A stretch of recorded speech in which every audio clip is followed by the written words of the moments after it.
कि देत कंपटीशन साहेब बार गईले झर जी, नौकरी ना मिलल बीतल आधा उमर जी, कहिया के बदला चुकावत रउआ बानी जी, कहिया के बदला।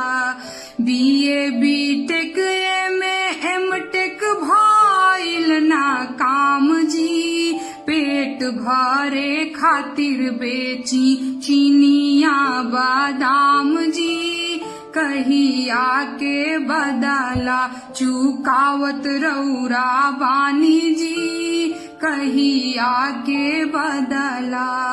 1 साल 2 साल बीतल 6 साल जी, ए जी रोजगार के नाम पे ठन ठन गोपाल जी, कहिया के बदला चुकावत रउरा बानी जी, कहिया के बदला।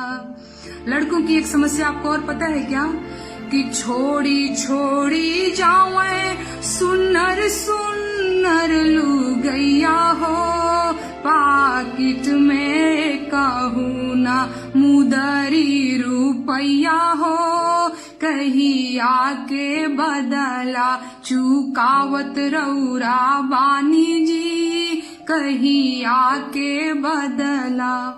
लड़कियों की समस्या है कि माई पूछले बबुनी करबू कब बियाह हो, बाबूजी पूजल चाहे दमाद जी के पाँव हो, कहिया के बदला चुकावत रउरा बानी जी, आँख की चरैले भर्ती बहाली के आस जी, रउरा कहिला देखा हो खेला विकास जी, कहिया के बदला चुकावत रउरा बानी जी, कहिया के बदला।